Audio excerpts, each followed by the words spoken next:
Ya, kalau setiap kaidah akhaf dororain dipakai tanpa ada kaidah dan dhawabit, tidak ada perkara yang haram di muka bumi ini.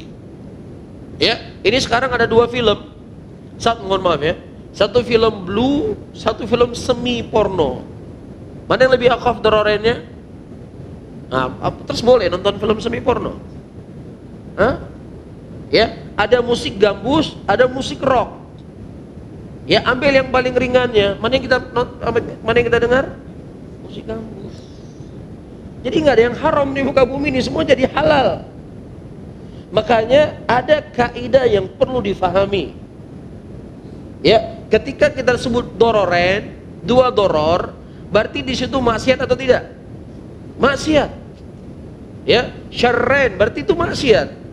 Nah, ketika itu merupakan perbuatan maksiat, tidak boleh seseorang melakukan perbuatan maksiat, perbuatan yang terlarang, kecuali dalam keadaan darurat. Perhatikan.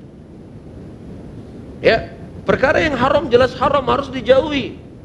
Wa ma amartukum bihi fakhudhu wa ma nahakum anhu fantahu.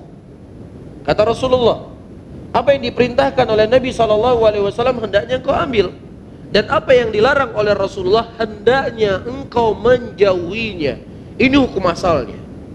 Hukum asal perkara yang terlarang itu dijauhi, nggak boleh didekat. Namun, ya, ketika seseorang boleh dia melakukan perbuatan yang terlarang ketika kapan? Ketika dalam keadaan darurat. Bukan dalam keadaan dia boleh memilih, tetapi di sini dalam kondisi terdesak.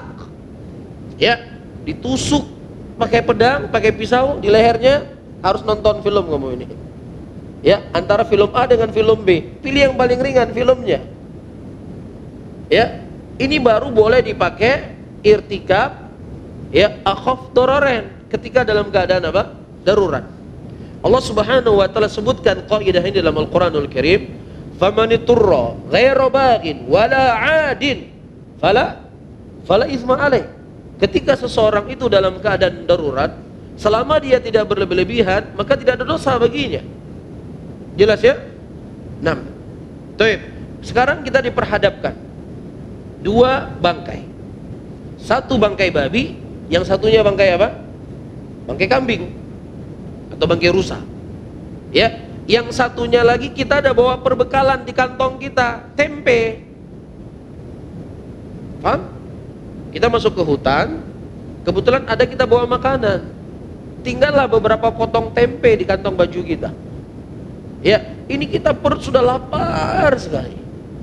Nah, di hadapan kita ada bangkai babi, ada bangkai anjing, ada bangkai kambing. Kan dalam keadaan darurat boleh nggak kita makan bangkai? Boleh. Tapi masih ada tempe beberapa potong di sini. Tapi bau udah apa? Baunya sudah tidak enak. Tapi masih bisa dimakan. Mana yang kita pilih? Tempe. Nggak boleh kita pilih kambing, milih babi tadi. Karena masih apa? Masih ada pilihan. Mafhum di sini? Ada pilihan yang lain. Makanya disebutkan oleh para ulama, kapan seseorang itu boleh menggunakan kaidah ini? Syarat yang kedua, ya, ketika di sana tertutup ada jalan yang lainnya. Tertutup ada jalan, tidak ada jalan yang lainnya untuk menghilangkan kemudaran tersebut. Tetapi ketika ada jalan yang lain untuk menghilangkan mudarat tersebut, maka tidak boleh dia melakukan perkara yang haram. Ya, wajib dia memilih perkara yang halal tadi. Tapi di sini disebutkan antara dua pilihan, tidak ada pilihan yang ketiga. Bisa difahami? Dan juga ketiga selanjutnya, ya, antum dalam keadaan kehausan, haus yang sangat luar biasa.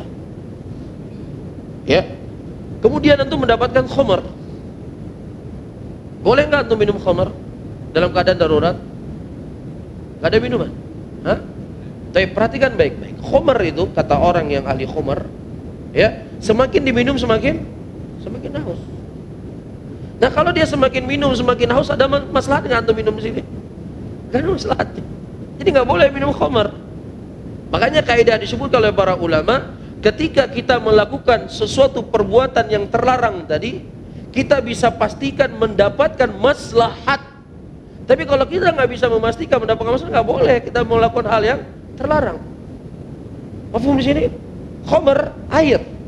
Kita nggak punya minuman kecuali khamar. Tetapi dengan kita minum khamar semakin membuat kita haus. Maka di sini nggak boleh minum khamar. Dengan dalih apa? Darurat saya ini. Gimana darurat? Soalnya ente itu dalam keadaan kehausan, semakin ente minum khamar semakin apa? Semakin haus. Sehingga nggak boleh. Bisa difahami?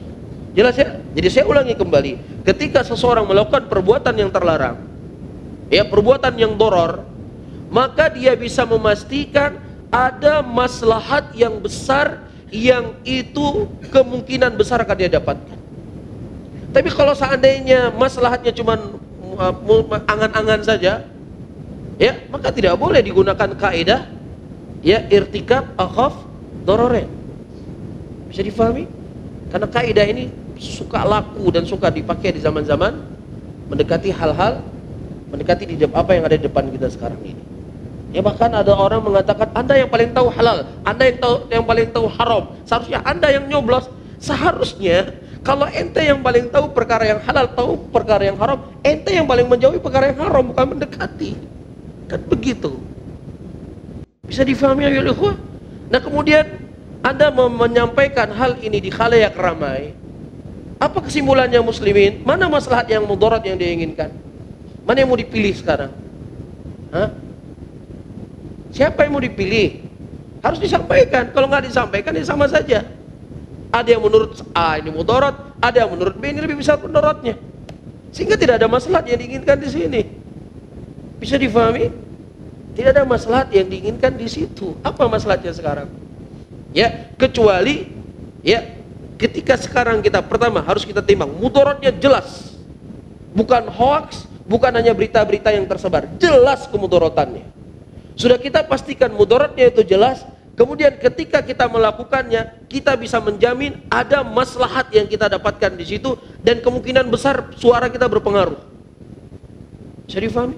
Lah kalau seandainya suara yang nggak berpengaruh, mudaratnya juga nggak jelas, maslahatnya juga nggak jelas, gimana ente pakai kaidah irtikab baina akhaf dararain? Bisa difahami wal ikhwah? Jadi ya hal ini kita tidak boleh main-main terhadap perkara yang haram. Ya, ada kaidah-kaidah yang ketat yang disebutkan oleh para ulama. Dan juga selanjutnya di antara kaidah yang disebutkan oleh para ulama, ya ikhwah rahimani wa rahimakumullah, perkara yang darurat ya, itu sifatnya itu sempit. Sifatnya apa? Sempit. Ketika kita dalam keadaan darurat tadi, kita mendapatkan babi ya. Tidak ada makanan kecuali hanya babi. Ya, boleh kita makan babi kan? Boleh. Nah, sekarang kita makan babi, kita bawa babi sekian banyak, kita bawa pergi kemana-mana. Jadi kapan-kapan lapar sedikit makan lagi, makan sedikit lapar sedikit makan lagi, nggak boleh. Apa kata Allah? Famaniturra ghairu baghin wala 'adin fala itsma alaih. Ketika kamu dalam keadaan darurat dan kamu tidak boleh melampaui batas, kata Allah. Ya, ini sudah bukan lagi menghilangkan kemudaratan yang ada pada dirinya, sudah apa? Sudah mengambil kesempatan. Paham di sini? Nah, ketika dia berbicara tentang masalah A, akhirnya apa? Berujung kepada masalah B, sudah mulai berkampanye. Ya, akhirnya sudah mulai jelek-jelekan yang lainnya. Ini kan sudah di luar dari batas apa yang dibolehkan dari sisi dorornya. Bisa difahami ya ikhwah? Jadi jangan main-main dengan agama. Jangan main-main dengan agama. Agama ini sesuatu yang mulia, sesuatu yang agung. Agama ini bukan hanya sekedar untuk menghibur audien yang sedang mendengar pengajian kita. Ya, atau asal-asalan. Agama ini sesuatu yang agung, agama ini sesuatu yang mulia. Hendaknya orang memuliakan agama ini. Gak boleh sembarangan. Apalagi menyerempet perkara-perkara yang haram. Ya, kenapa saya katakan? Karena dia sendiri mengatakan ketika terjadi dua mudarat, berarti haram atau tidak? Haram kan? Nah, ketika Anda sedang bermain-main dengan hal yang haram, Anda harus super hati-hati. Faham? Apalagi berbicara tentang permasalahan besar, permasalahan umat. Ya, ada kaidah-kaidah yang harus difahami, ada kaidah-kaidah yang harus dipelajari. Gak bisa sembarangan. Bisa difahami ya ikhwan?